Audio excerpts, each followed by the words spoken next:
Howdy. Welcome to the Sorry about that. Welcome to the remake of Deltarune Yellow WGY Take Chapter 1 Old Friends, New Places. If you're new here, this is actually a series on my channel, of which you can find the playlist for on my channel in the playlist tab. I'd highly recommend watching the original version of this chapter before watching this one, mostly because it contains information that will be really useful for understanding this series as a whole. Speaking of that information, please stick around until after the credits of this chapter, because I've actually made some significant changes to the criteria that would give you each ending to this hypothetical game. And also, speaking of credits, once again I'm going to give credit to my friend Cherry is Tired for the original concept for this prequel AU, and for the permission to make this series in the first place. And also, man I hate saying this, if you like this content, please like and subscribe, it really helps out with motivation and such. I do wholeheartedly intend to finish this series, so if you're enjoying this content, please subscribe and enable notifications, and you'll know whenever the next part's up. Lastly, and as always, thank you for watching. Now, let's get a little nostalgic, why don't we?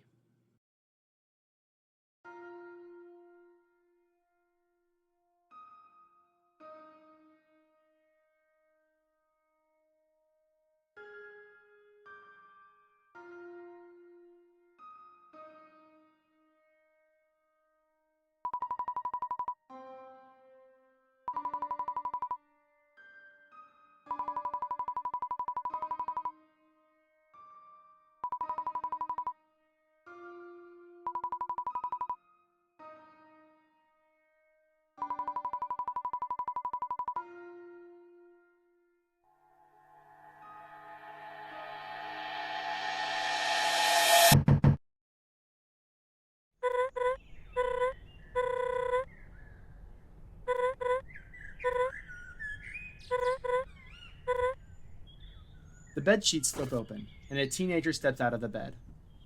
They, without our control, walk over to their dresser and change into more casual attire. From here, we gain control of Rowan.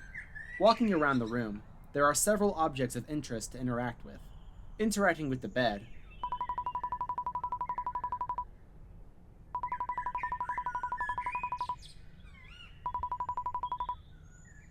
interacting with the window,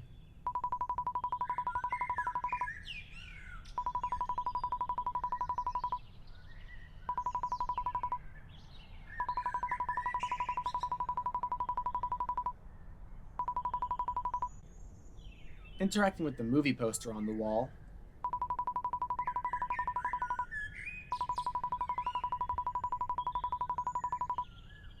interacting with the dresser,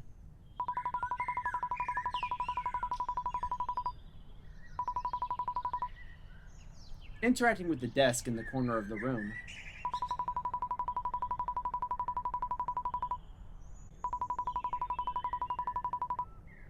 interacting with the discarded t-shirt on the floor,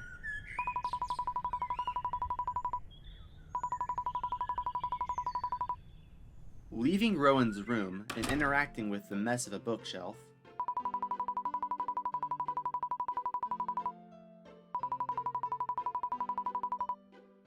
heading downstairs into the combination living room and kitchen, you'll find more things to interact with.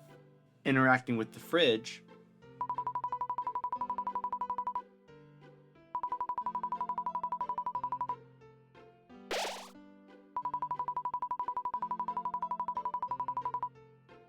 interacting with the sink,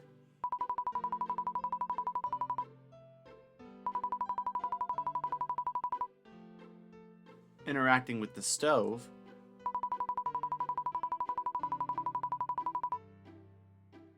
entering the bathroom and interacting with the toilet,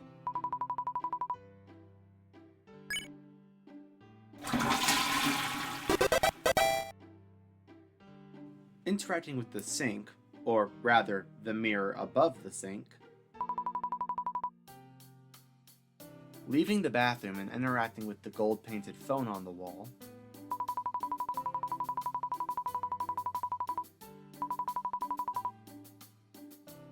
interacting with the couch,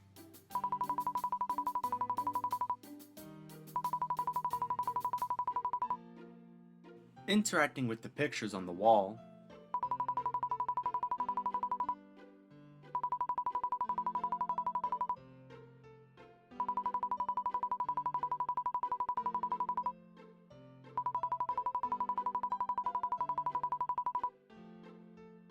Interacting with the TV.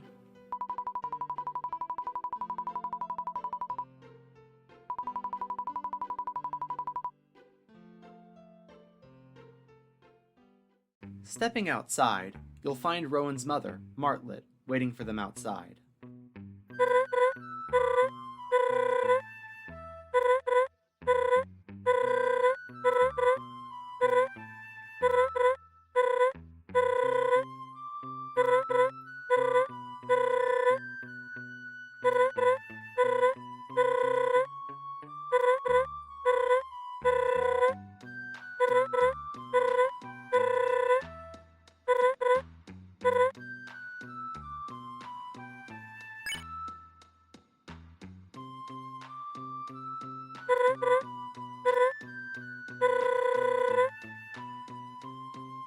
Martlet leads Rowan ahead, walking along the sidewalk.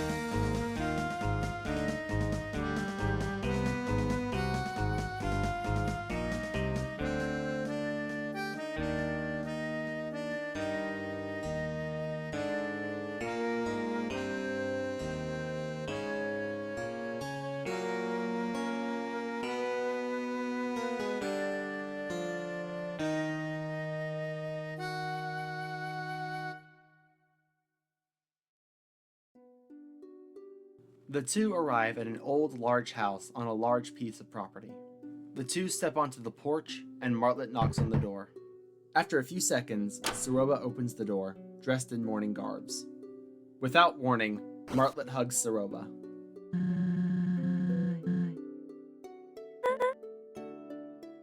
Martlet releases the fox mom from her embrace.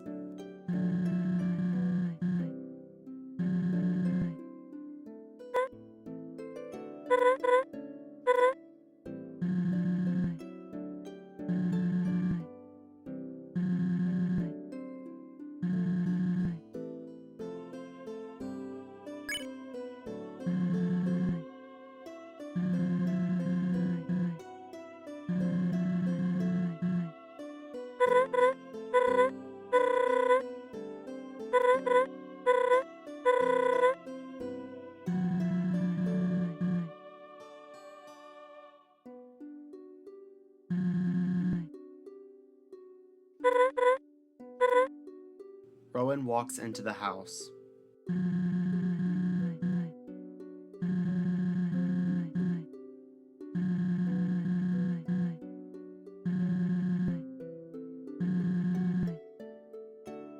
You can now walk around the large Ketsukane house to your contentment.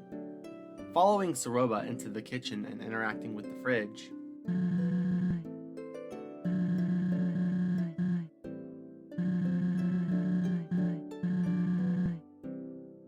interacting with Saroba herself,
Leaving Saroba and wandering around the house more, you'll find, in the main hall, 2 doors, side by side.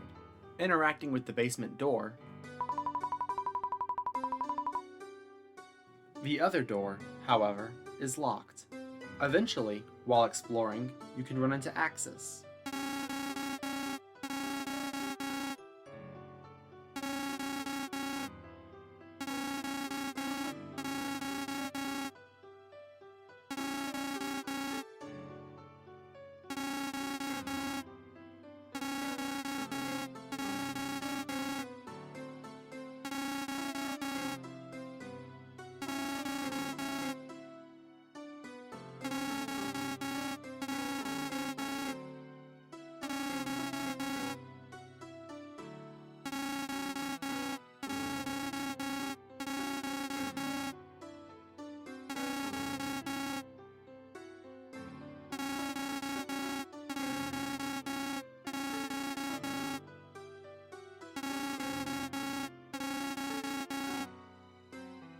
Leaving Axis and heading into the laundry room, you can say hi to Daisy, Axis's robot wife. Leaving the ground floor of the Ketsukane house, you'll reach Kanako's room. After a few seconds, the door opens to reveal a teenage Kanako.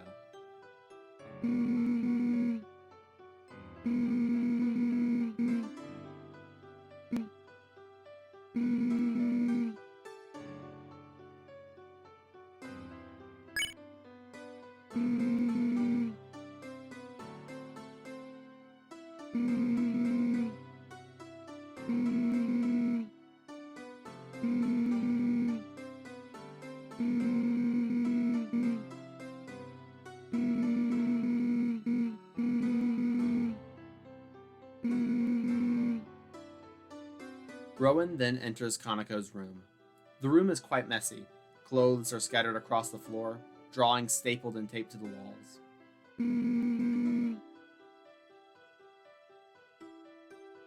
Kanako walks over to her desk, sits down, and resumes drawing. Interacting with her closet,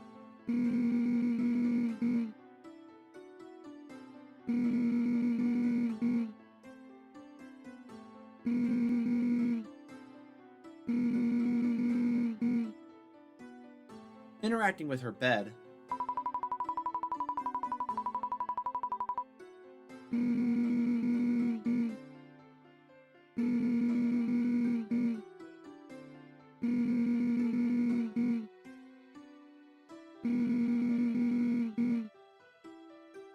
interacting with Kanako's blinds, you can flip them up and down.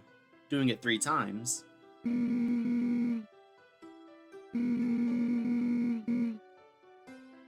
doing it 3 more times, and again, and again. Interacting with Kanako,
At this point, there's nothing left to interact with, so you can simply head for the door.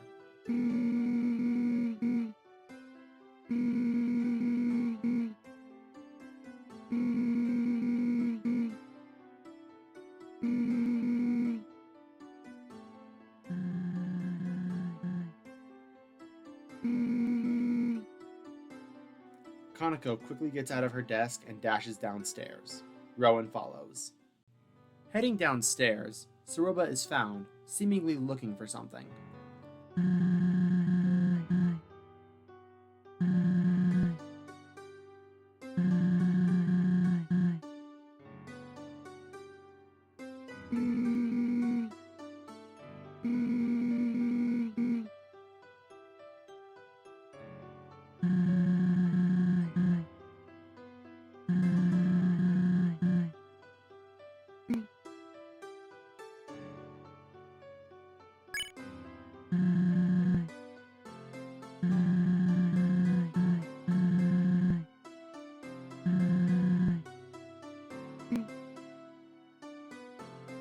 Kanako leads Rowan out of the living room and into the main hall, beside the basement door and locked door.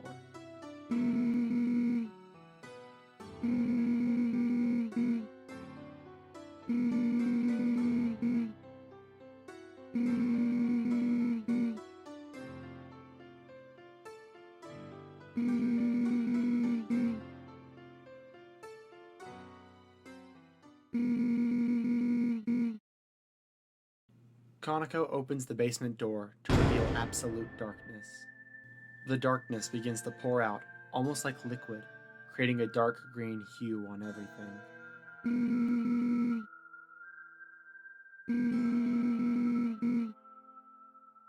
Kanako steps into the darkness, followed by Rowan.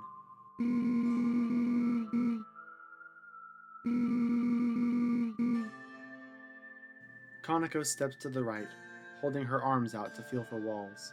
She slowly walks across the emptiness before eventually going off screen. Kanako dashes back to Rowan.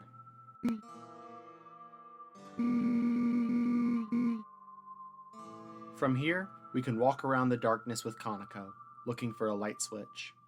Trying to go off screen.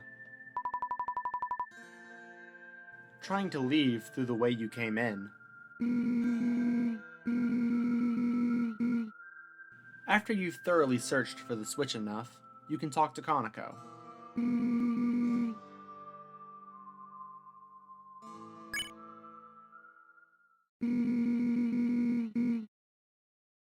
Kanako turns around and begins walking to the door when...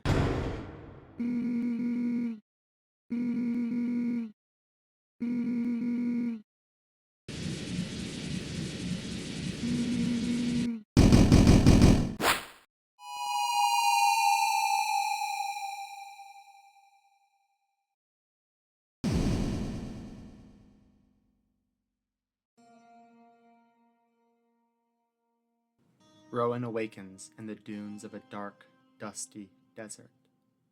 A dark green hue fills the sky, bolstered by a wireframe pattern.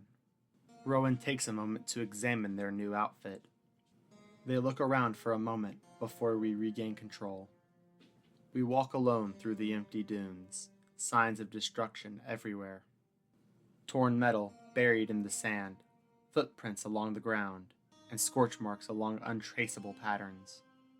Eventually, after wandering enough, we run into Kanako again, hiding under a small structure.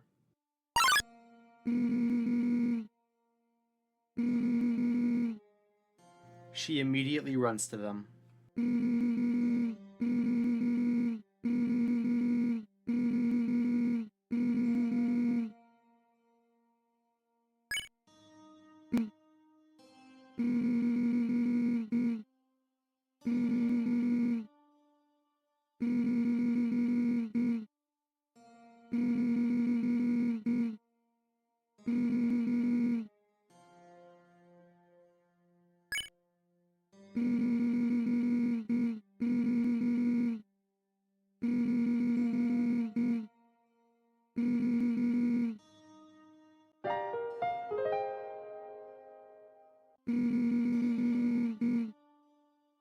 Walking further ahead, you'll find a blue star, shining among the dunes.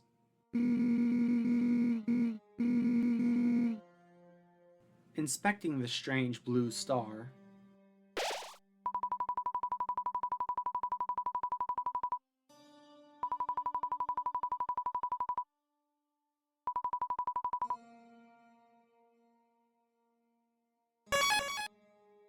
heading deeper into the desert, several electricity pylons spark and shoot out bolts of electricity for Rowan to dodge, only dealing 1 damage though. After trudging through the barren scape for long enough, the two approach a massive silver tower with a geyser of black and green shooting from its apex. Heading into the tower, the dark, unlit halls guide the party into the elevator. As the two ascend, Kanako looks out the window to see it all once again.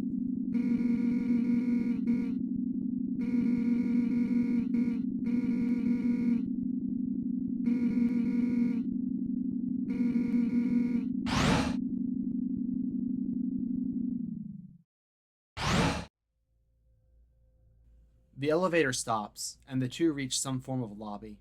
A cloaked figure is walking to the northmost room as the two enter.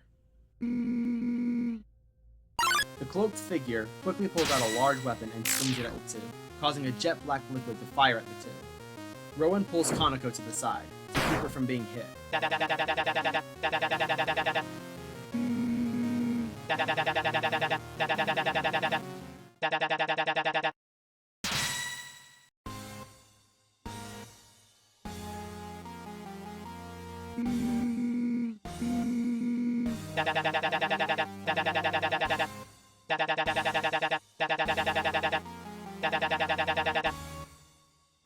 The hooded figure attacks in a few manners. The first is firing seed-like bullets across the battle box in simple patterns. The second is firing out a stream of liquid from the, now clearly, pin weapon the figure has. The final is using the same seed bullets to make a pentagon pattern around Rowan's soul that you need to dodge as they close in. As the fight continues, the figure will begin talking.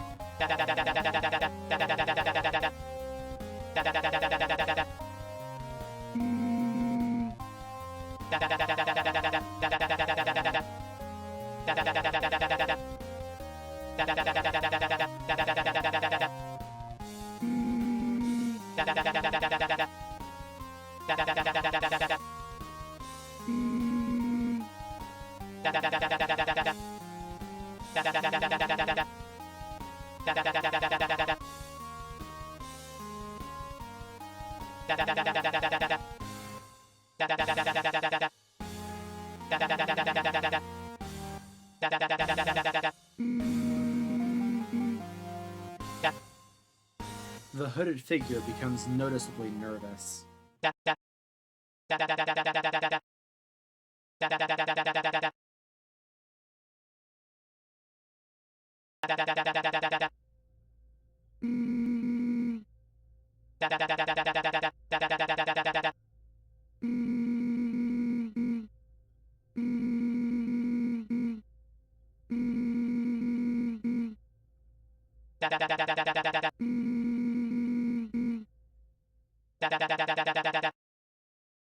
They take off the hood to reveal a hatted figure with a shaded face.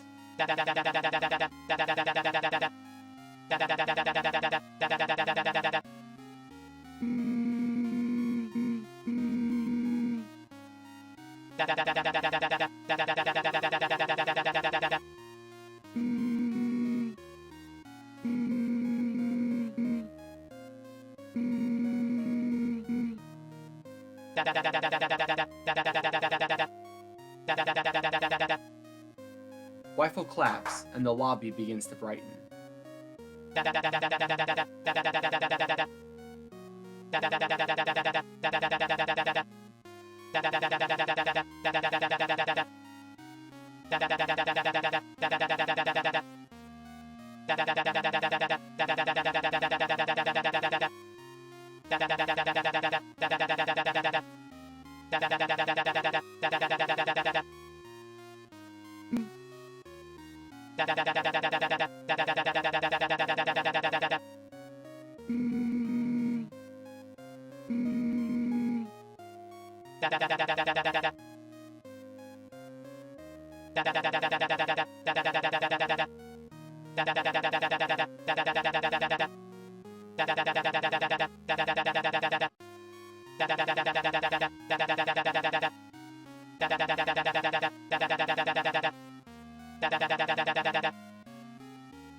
Following Weifel to the room to the east, you can learn to fight with the training dummy.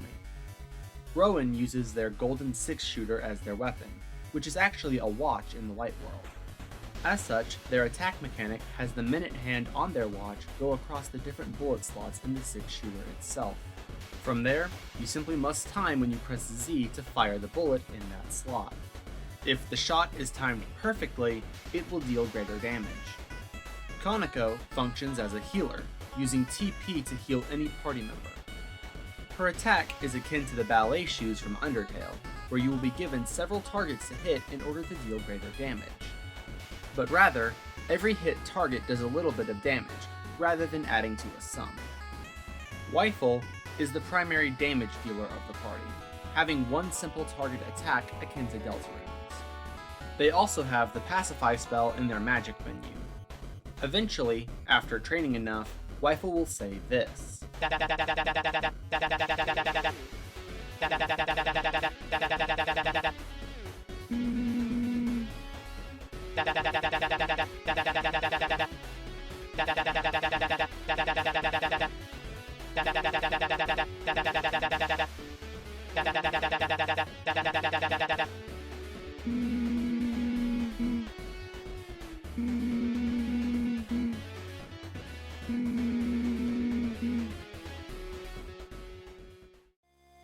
From here, you can take the elevator down into the dunes again.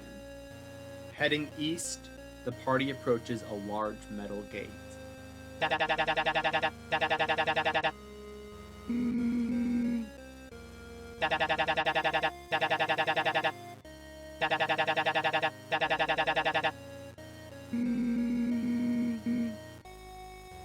The gate opens, and the party steps into the neighboring dark world.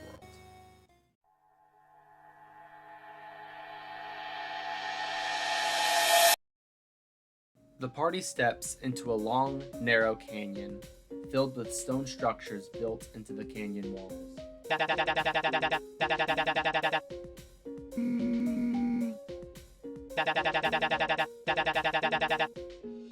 Welcome to the canyon's edge, the first area of this dark world. You'll start off on the canyon floor, fighting a few Elder Rabbit enemies before taking some stairs up to the proper structures and buildings. From here, you can interact with some of the citizens.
In this area, you'll solve some basic water puzzles to open some gates. On some of the walls, you'll find banners of Councel.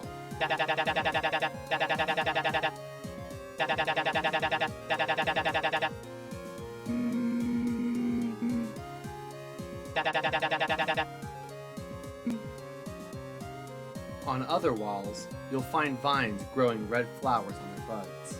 Interacting with them,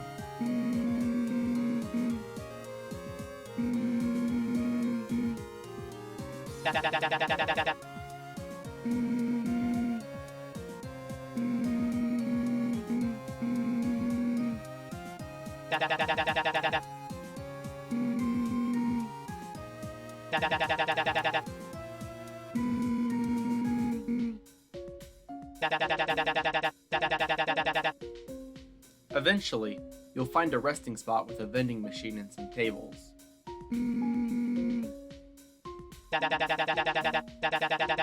Before Weifel can finish their sentence, Kanako sits down at one of the tables.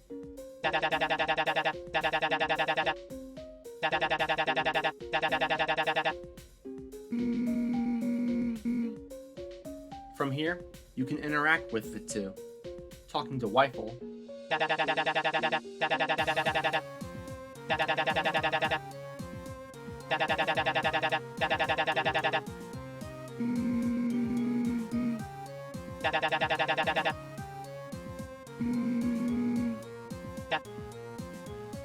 From here, you can do one of two things: getting Weifel their snack,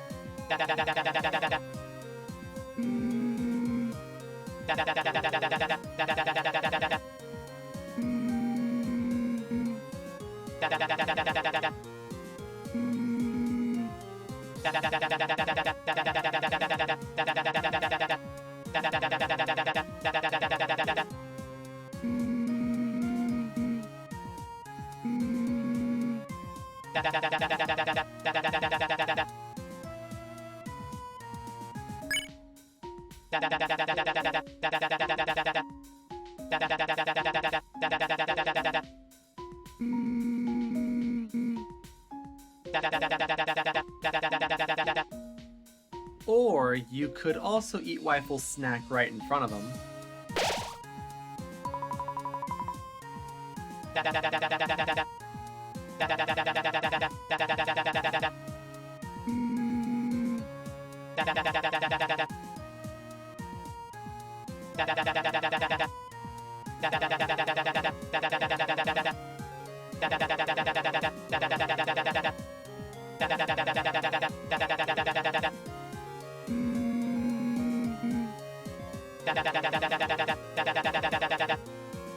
Interacting with Kanako,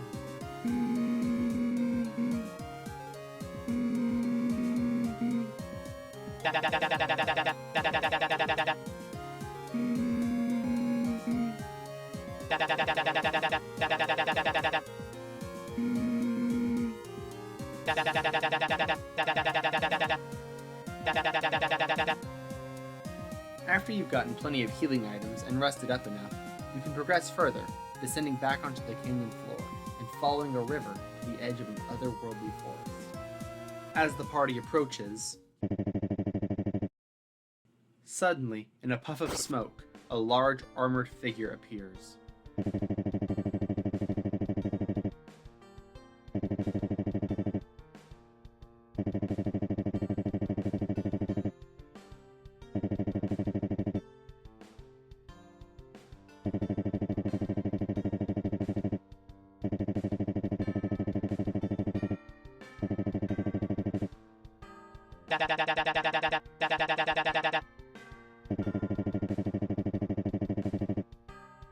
In another puff of smoke, Ezeraath disappears.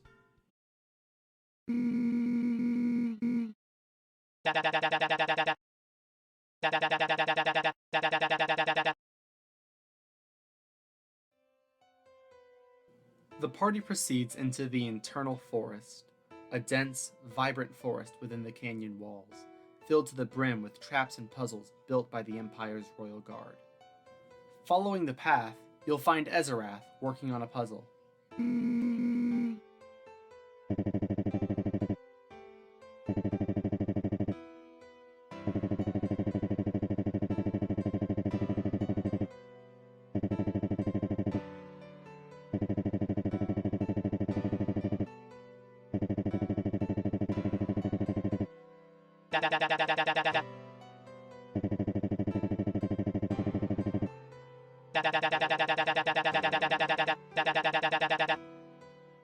After a few moments of solving the puzzle,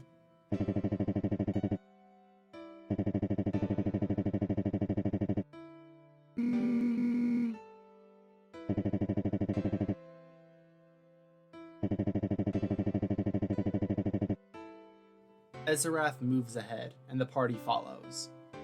From here, you can encounter several more characters to talk with, being royal guards of the Empire.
Upon certain trees, you'll find a few wanted posters for Rowan. Interacting with one,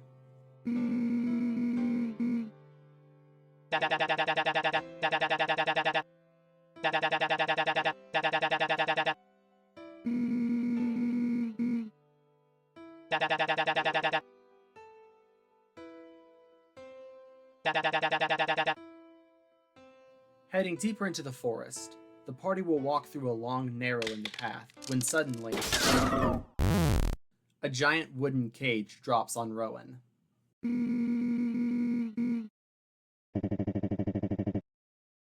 Suddenly, in a puff of smoke, Ezeraath appears again.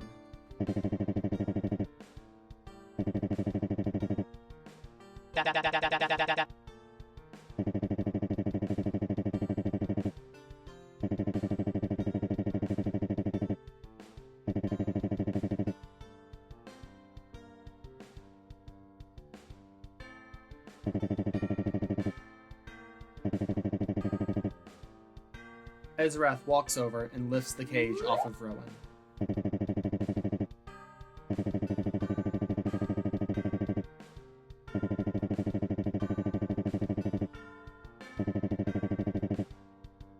Ezeraath then leaves.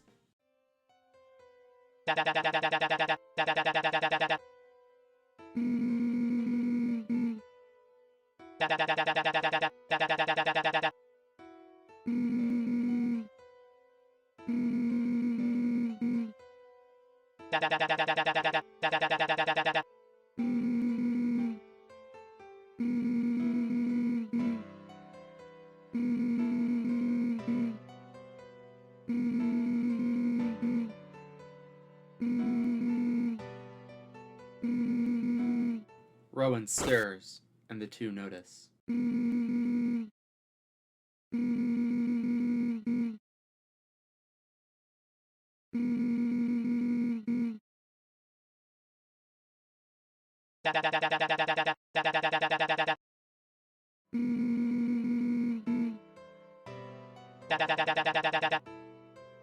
The cast continue, having to now avoid various overworld traps laid by Ezeraath before eventually reaching the edge of the forest.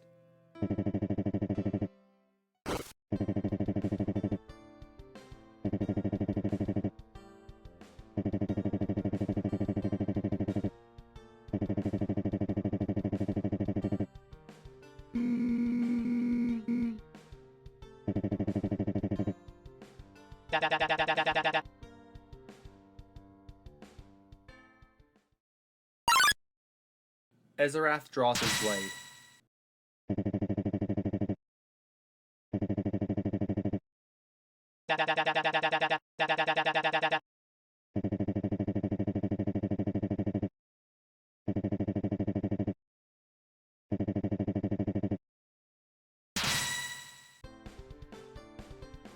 This battle introduces the player to the blue and orange attacks from Undertale.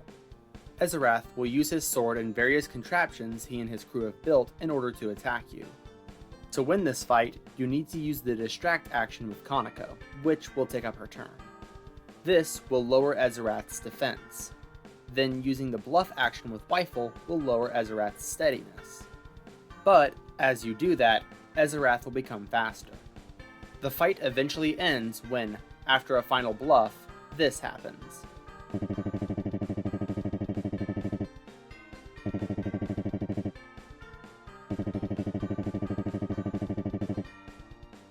Ezeraath raises his sword and charges an energy beam. He then swings his sword downward with great force, but as he does so, he loses grip on the blade and it goes flying.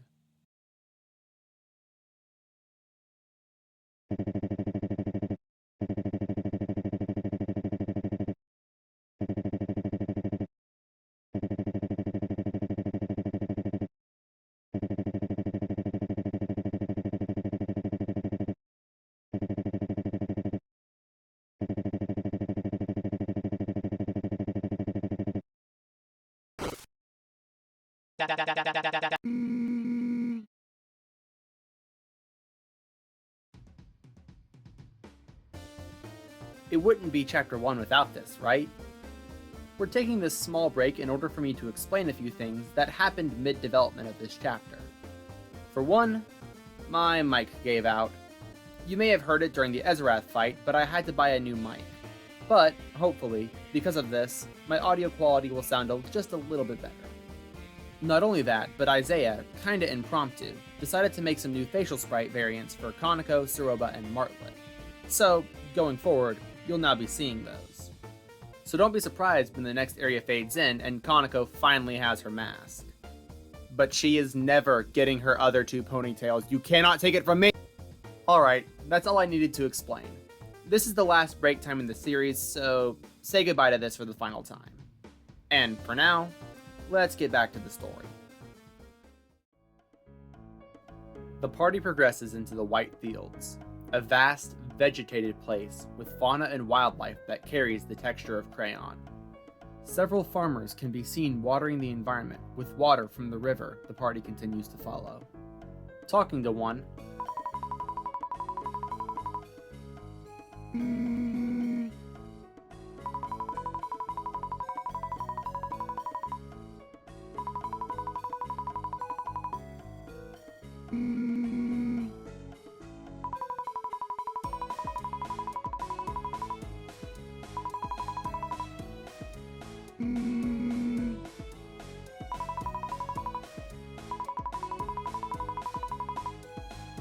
along the path, you'll eventually stop at a save when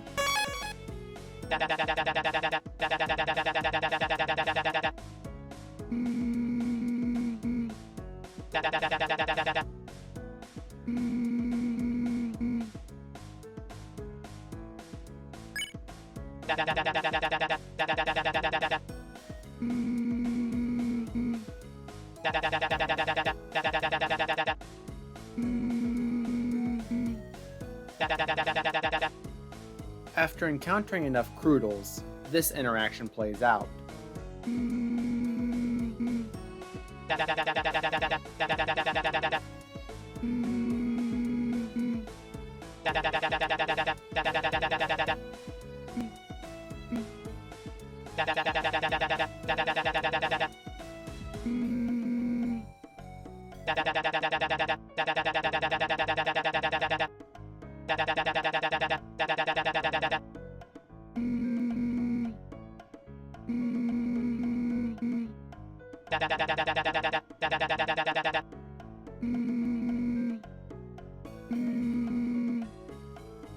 Continuing further into the field, the party will eventually stop as several of the crucial enemies dash by.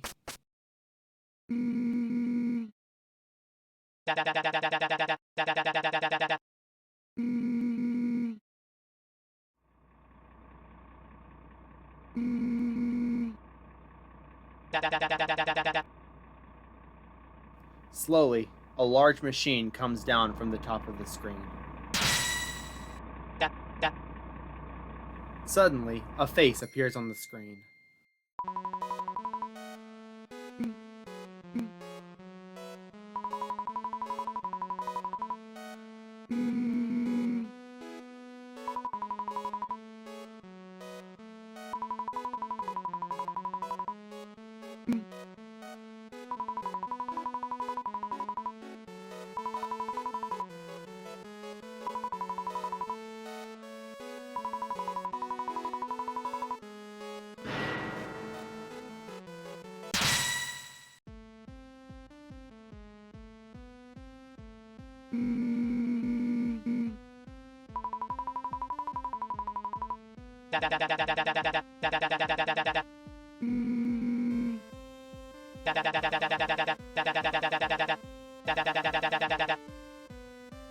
This fight is the first fight that requires you to attack.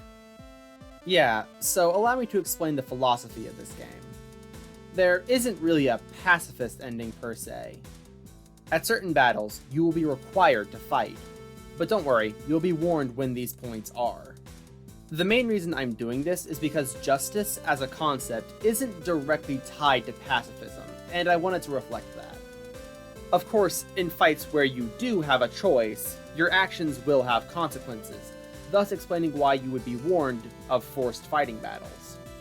Anyway, to win this battle, you must use the jam action, which takes up Wyfle's turn to jam the blades of the machine with Wyfle's pen.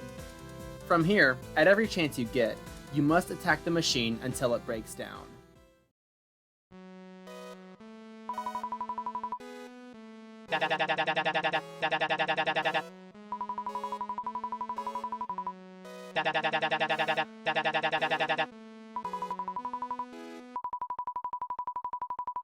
The party progresses forward.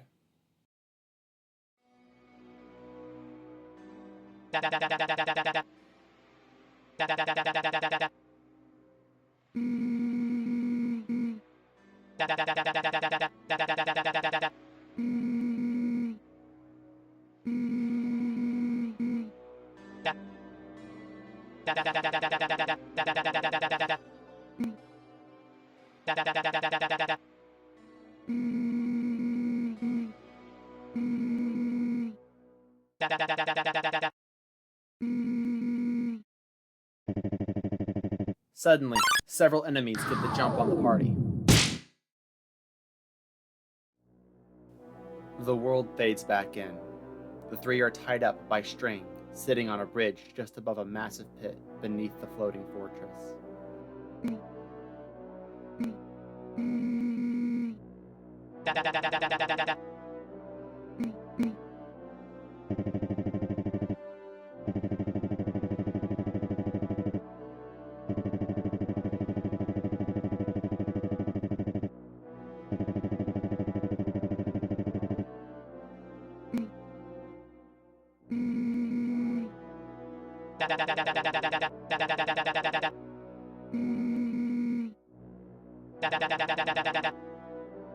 Two Darkners come over and untie Wyfle and bring him to Ezeraath.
We fade into a dark, moisty environment. Rowan lies on the ground, still tied up without their hat. Kanako looks anxiously around, unbounded. Rowan stirs and Kanako rushes over to them.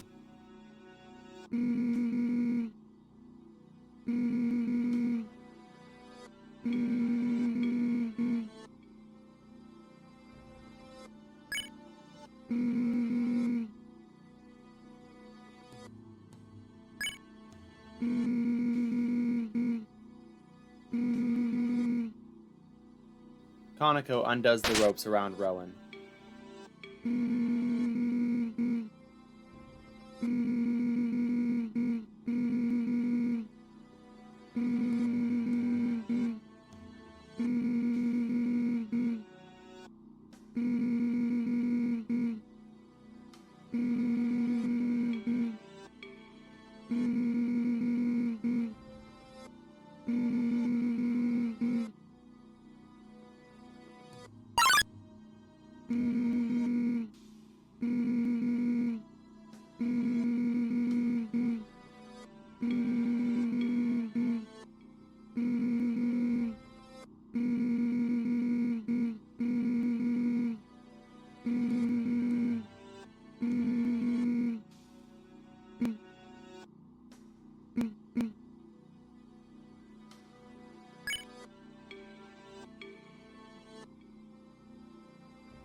Kanako lines up behind Rowan, and we can begin exploring the pit beast's stomach.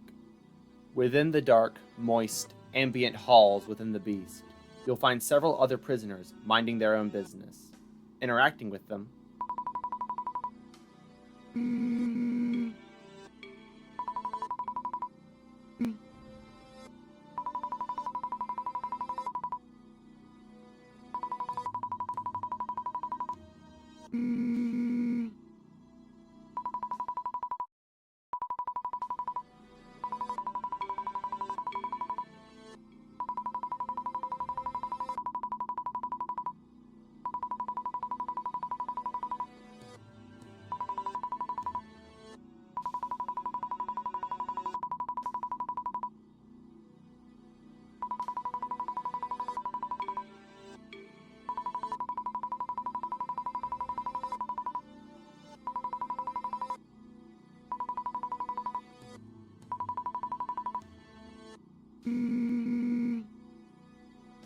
eventually, you'll run into a prisoner with Rowan's hat on their head.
Kanako walks ahead of the two, as the two cowpoke make their paces.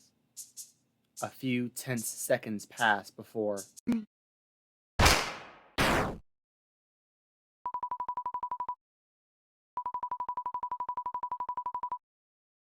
the prisoner walks over to Rowan and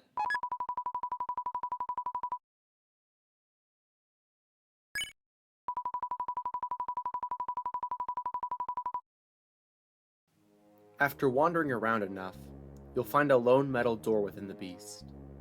As you pass by it,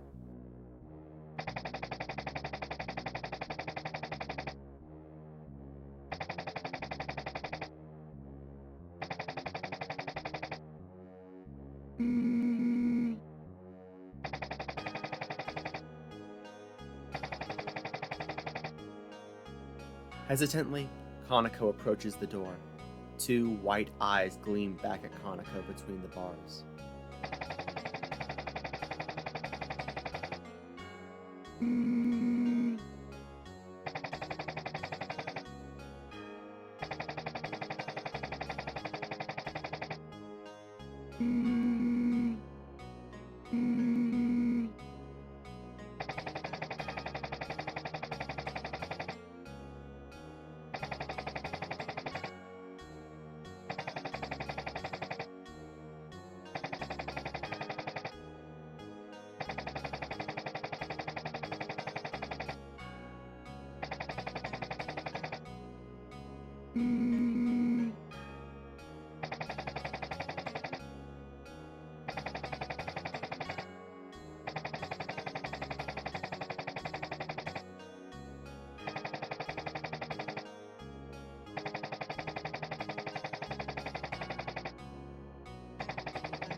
From here, you can head north to find a short puzzle and, just past it, as the prisoner said, a panel. Flipping the switch, a great gust of wind picks up, and the two fly up and out of the pit beast's mouth.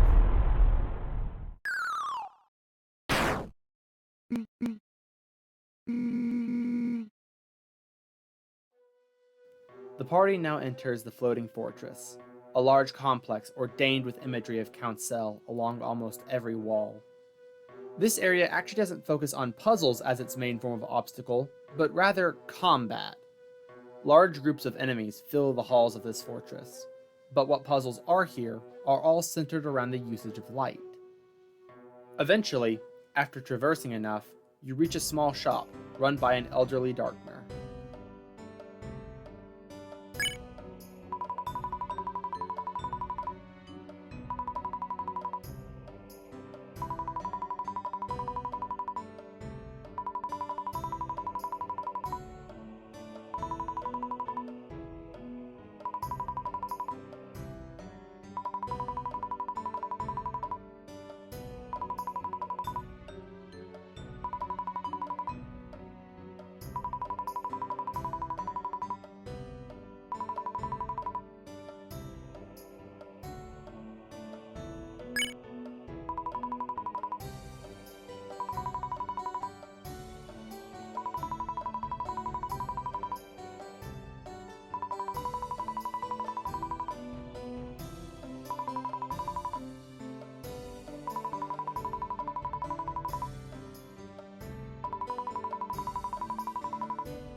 Leaving Gramps' shop, you can search around to find Ezeraath's room.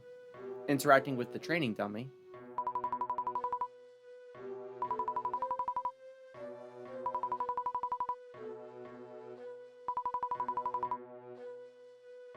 interacting with his bed,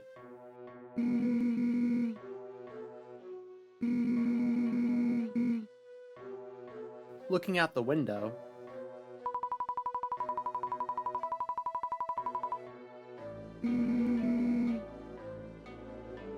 interacting with the decorative swords on the wall,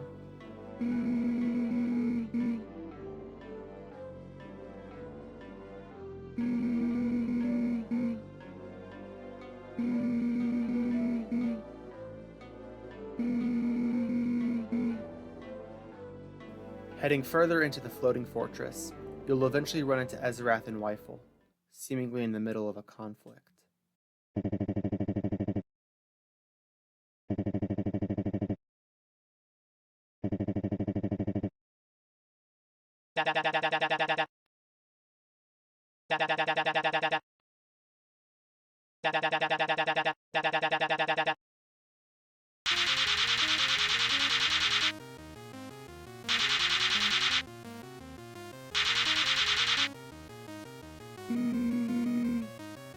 Rowan and Kanako approach the conflict.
Throughout this battle, Weifel, without Rowan's command, will constantly attack Ezeraath at every turn they get. But the only way to win this battle is to simply wait out Ezeraath's dialogue.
At this, Ezeraath drops to his knees.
Ezeraath bows before Wyful.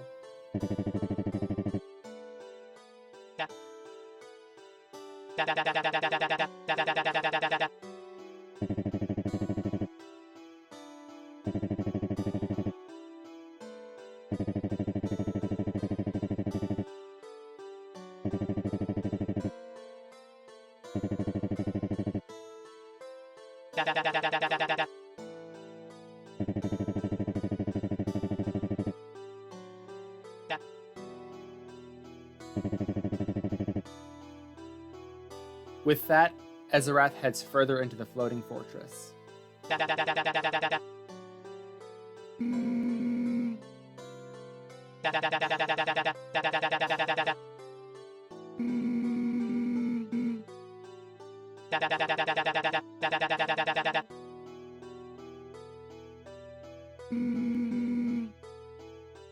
The party then lines up behind Rowan again. Heading deeper into the floating fortress, we'll eventually run into Councel's room. Interacting with the giant ball of yarn,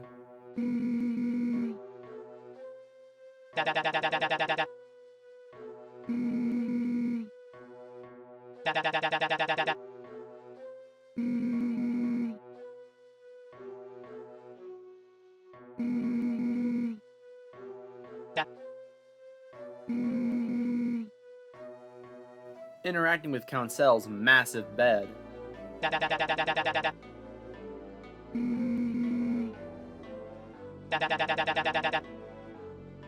interacting with the bookshelf,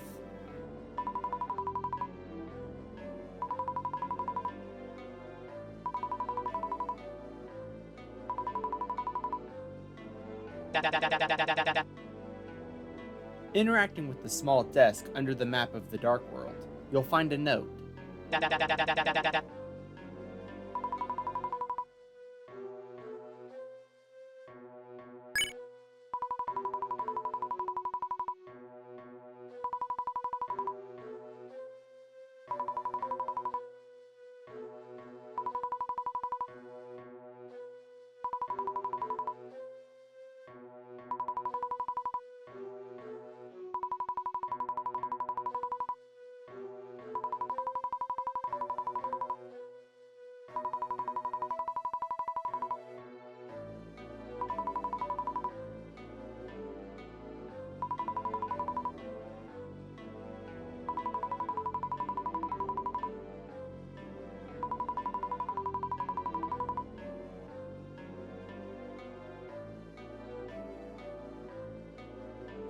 There's one last thing you can find in Councel's room.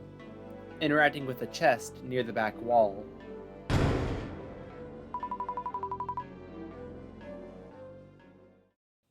Heading back to the canyon's edge, you can take a stray path to an abandoned house.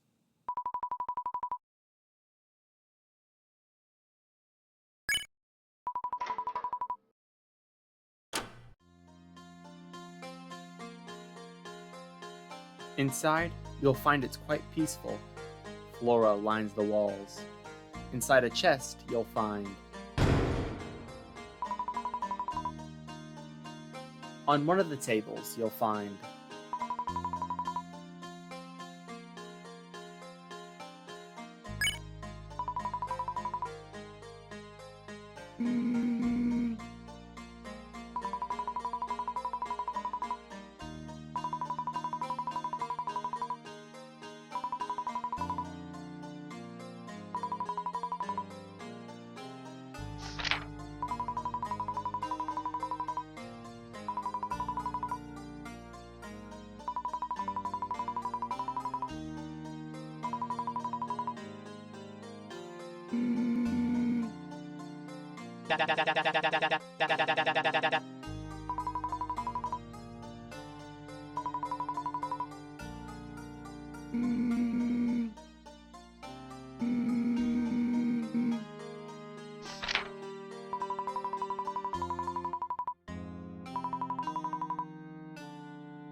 Returning to the bridge just above the pit beast.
Welcome to the first secret boss of 4. Like how Toby seems to be doing, each secret boss has a sort of gimmick to them. For Bowen, he reuses the lasso mechanic from Starlow's fight in Undertale Yellow, occasionally tying up your soul with martial art belts. While in this state, you can't fight or act. To break free, Bowen will occasionally charge up a powerful targeted attack. If you can get Bowen to hit the belt with this attack, you'll break free. Once free, you can either attack him or use the Unravel or Unravel X action, which takes up Kanako's turn, to slowly unwind the belts holding him together. But after a few turns of freedom, he will wrap up your soul again. Occasionally, Bowen will strike conversation with the party mid-fight.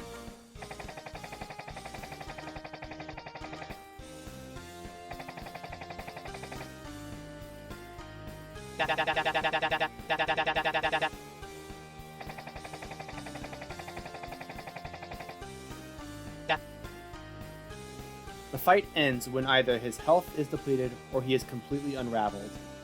For this fight, and this fight alone, it doesn't matter which way you take him down, as his dialogue will remain the same, the only difference being the item you get after the fight is done.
Bowing then fades away, as the gleam of an object comes to Kanako.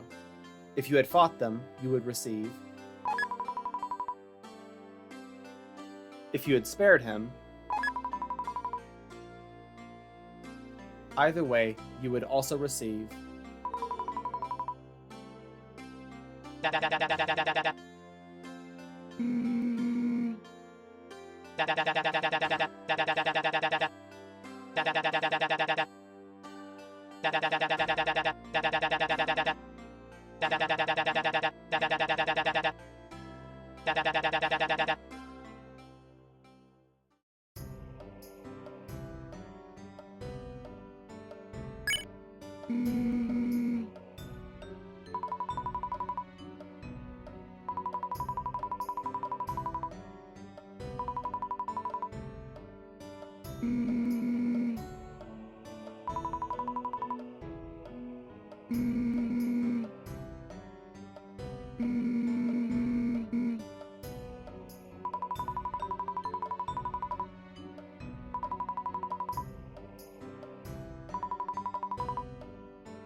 Leaving Gramps' shop again and heading to the highest point of the floating fortress, we run into Ezeraath, standing before a large door.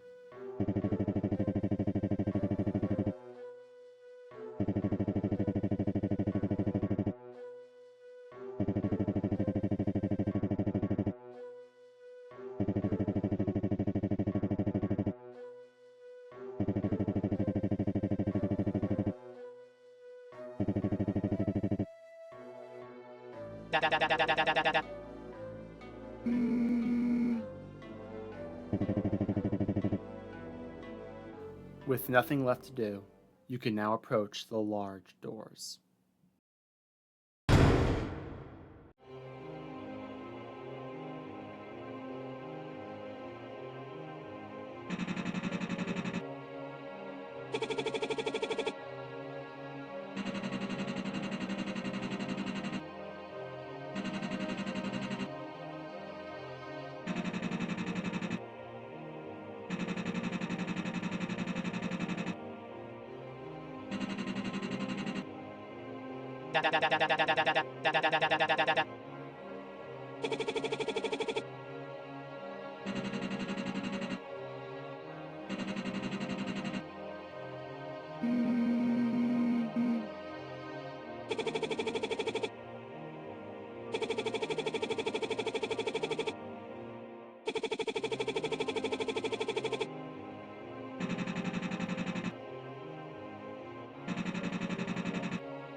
Ezeraath jumps down from the sky, preparing to slash fiercely at Councel.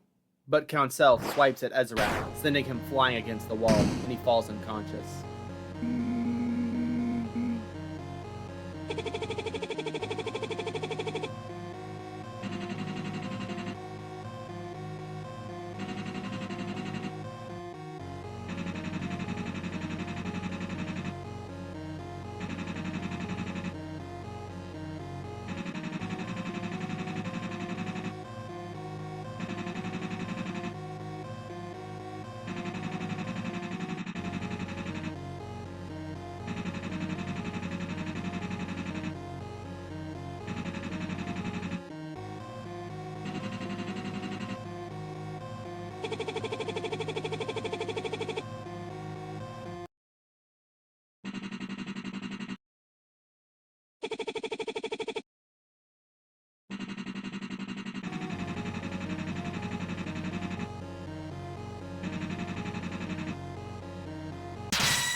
This fight is another where the game will subtly let you know that you can only fight here, as all actions will be replaced by the cast's boss actions, which give them special benefits to the party when activated.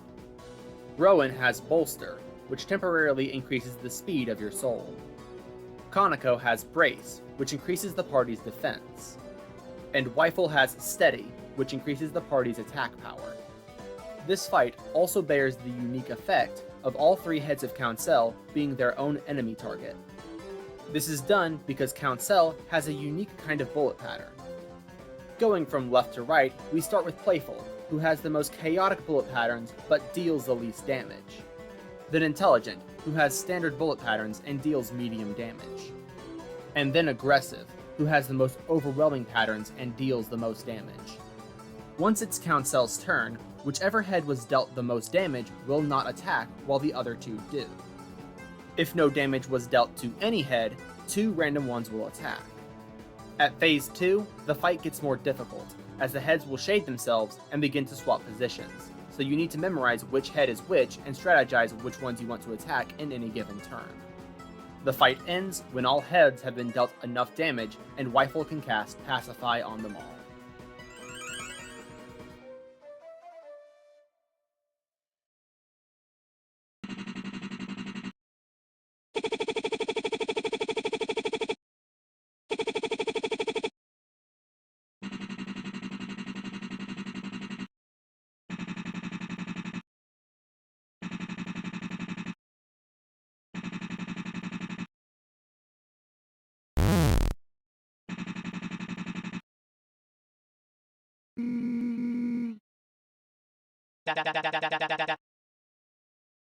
Ezeraath stirs, getting up.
Weifel grabs his hat and pulls it off, revealing the head of a sunflower.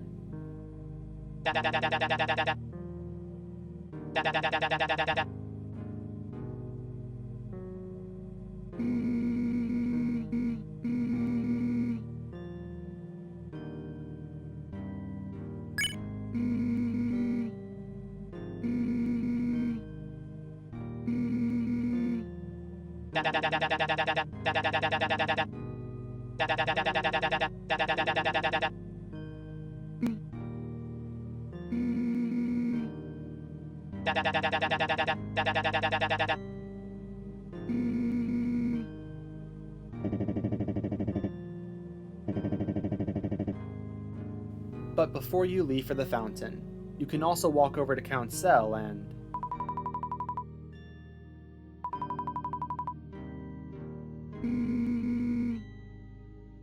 The two then depart for the fountain.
Kanako takes a moment to process all of this, before running over and hugging Rowan.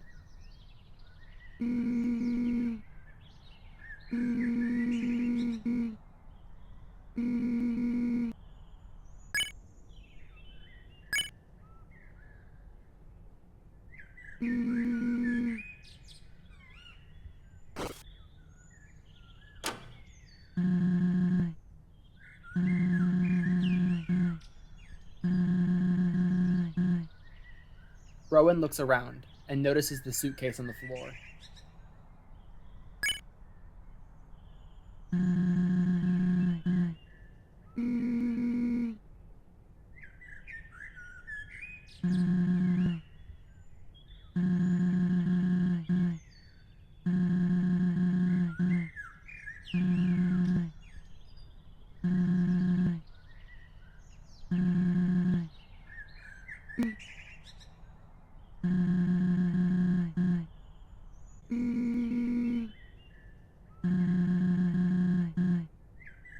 Saroba begins to walk towards the door before... She quickly walks over, grabs the suitcase, and heads out.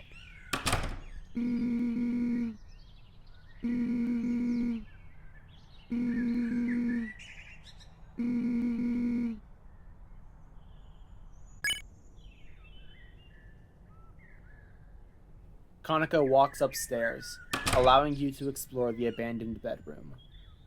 Interacting with the closet,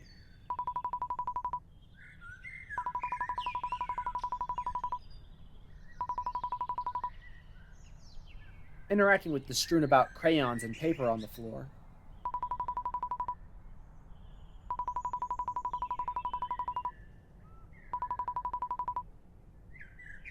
interacting with the bed, or more specifically, the glasses on them,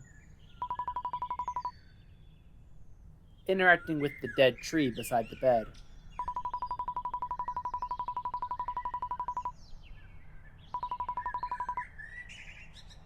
interacting with the bottle of pills on the other side of the bed,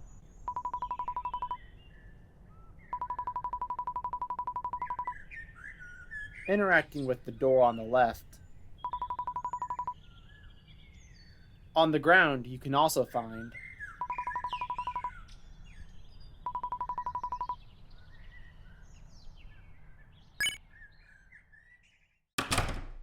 Exiting the abandoned bedroom, we can roam the Ketsukane house once again.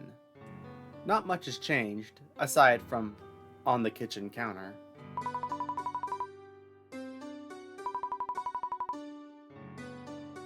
Talking to Soroba on the kitchen table with the open briefcase.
Leaving the kitchen and talking with Axis.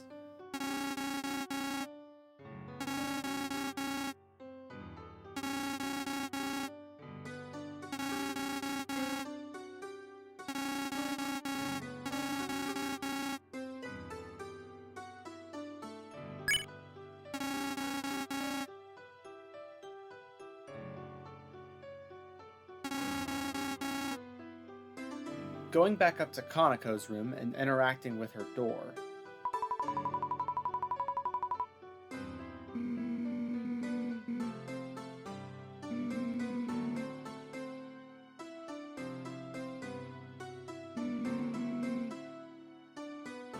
At this point, there's nothing left to do other than leave the Ketsukane house.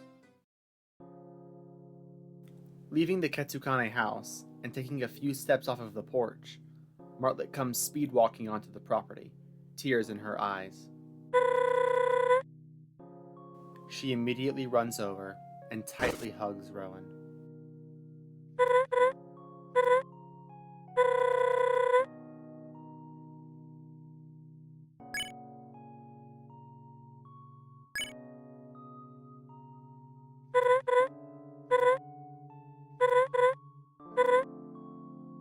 Martlet wipes the tears from her eyes.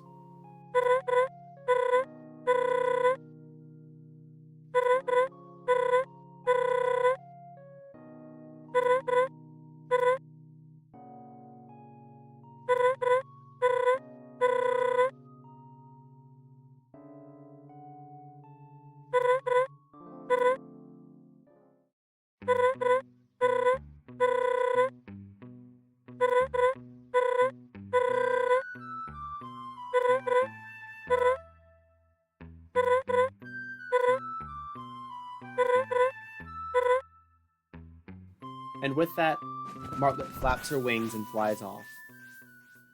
Because birds can fly, that's just what they do. From here, you have Eastville to explore on your own.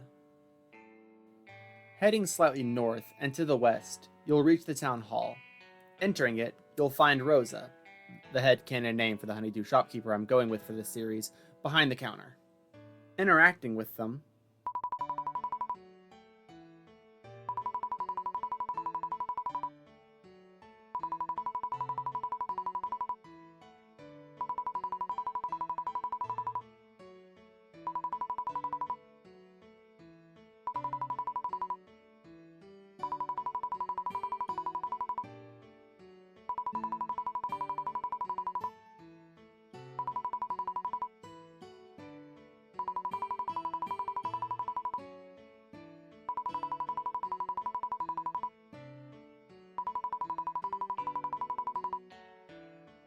Rosa lays her head against the desk. Leaving the town hall and heading west, you'll find a darker house with a small patch of corn in its yard. Knocking on the door,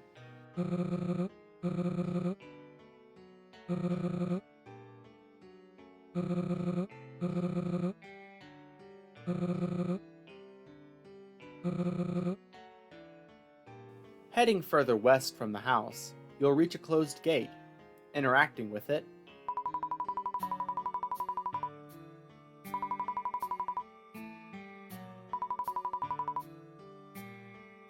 heading north, then east from the dark house, you'll reach the library. Interacting with the door,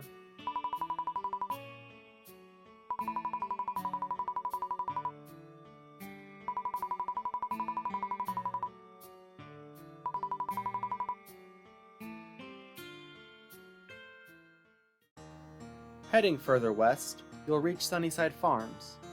Interacting with the bed of sunflowers by the gate,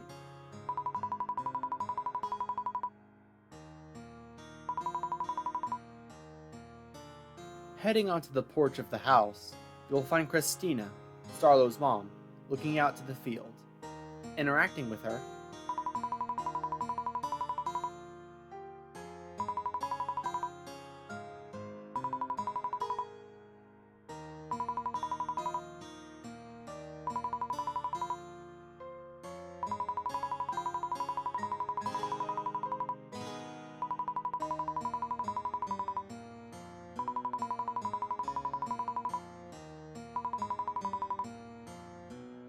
heading north of the house, you'll find a small log. Interacting with it,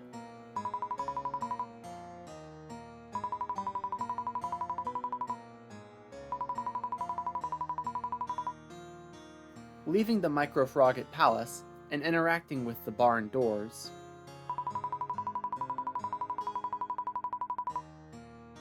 heading southeast from the barn and into the cornfield, you'll run into Solomon, Starlo's dad.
Interacting with the scarecrow beside Solomon,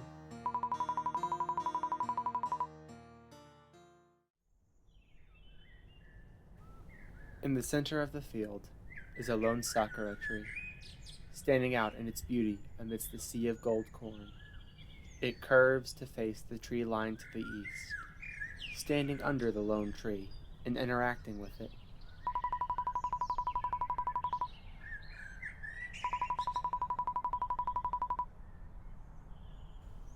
Rowan turns to face the tree line and sits. They simply rest there. You can get up whenever you feel like by simply pressing a button. But until then, you can simply rest.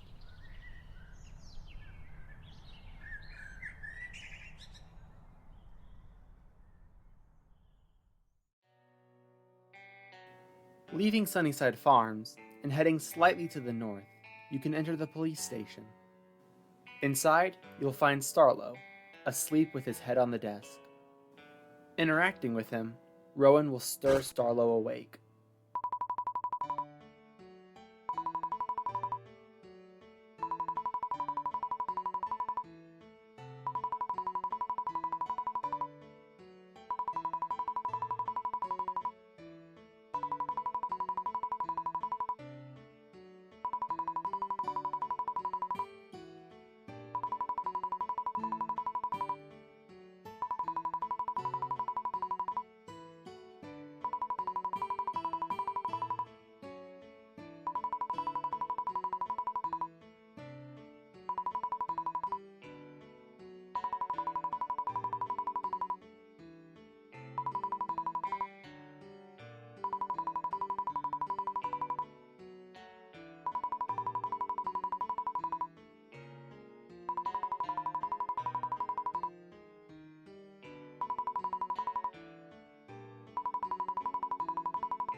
On the wall, you can find an old poster.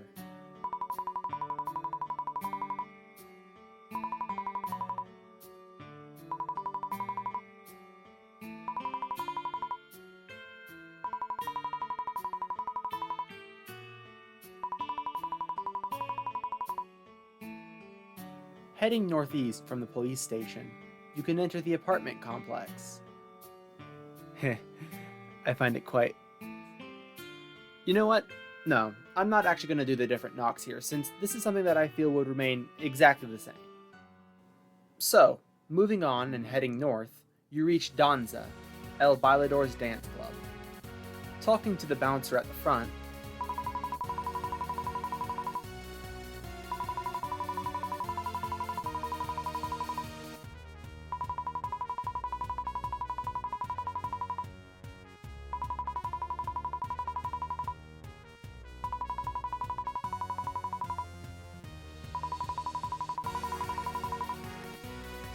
talking to the distressed monster on the side,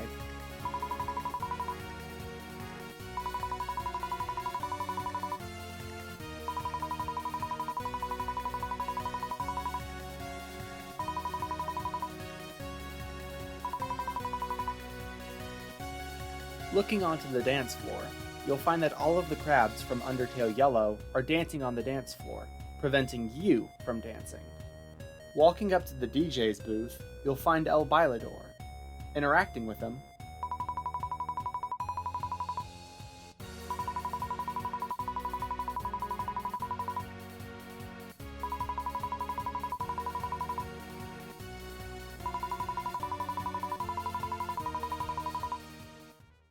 leaving El Bailador's club and heading west, you'll reach Dinah's diner.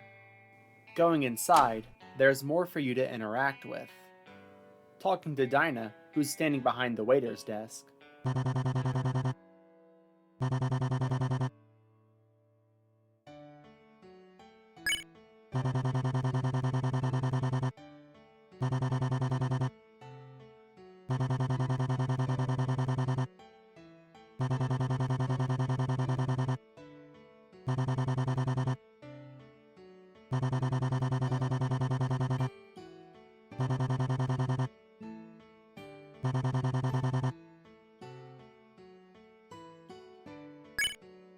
Interacting with the pool table,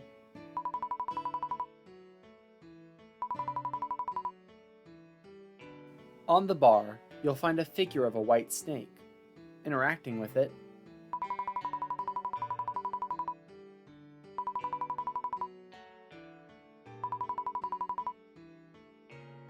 interacting with the Mew Mew's Love Blaster arcade machine,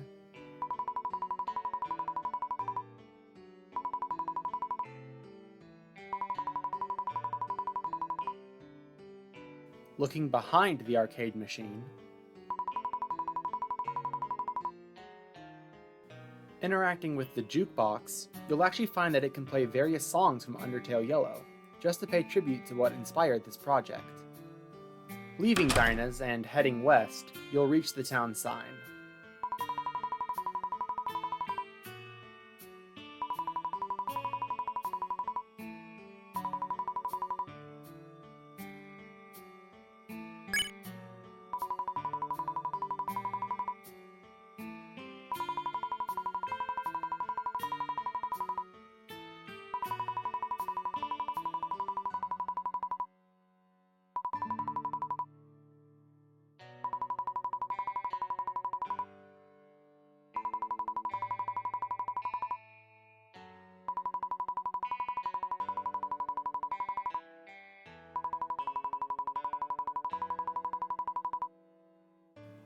Heading south from the sign, we return to Martlet's house, interacting with her workbench outside.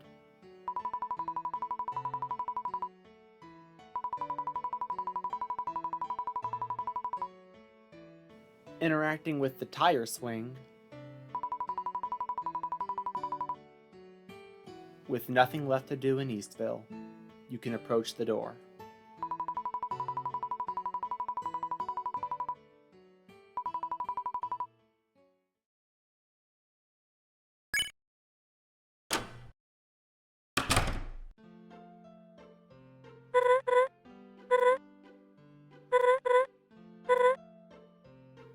You'll now find that there are some new interactions if you inspect around.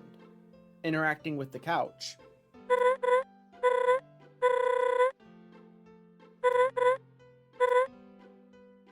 Interacting with the painted gold phone.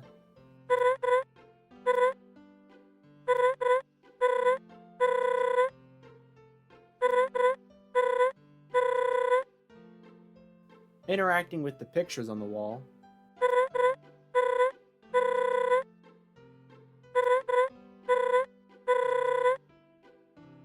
Entering the bathroom, you can, once again,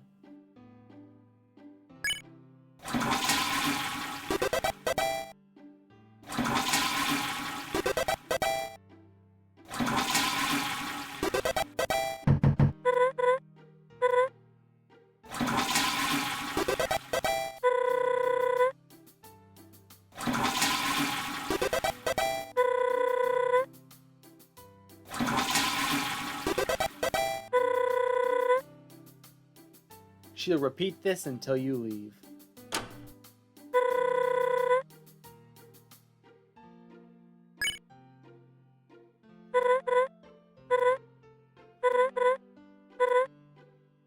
Trying to head upstairs.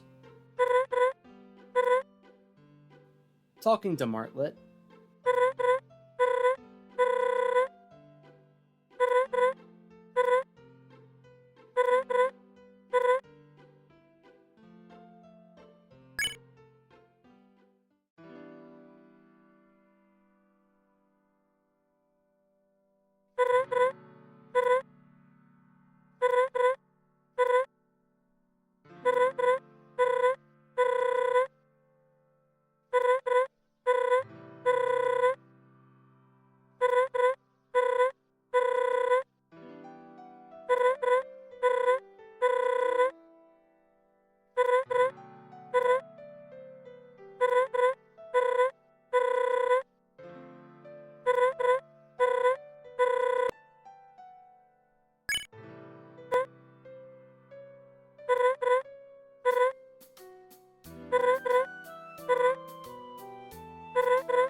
Rowan walks over to their dresser, changing back into pajamas, and then walks over to their bed.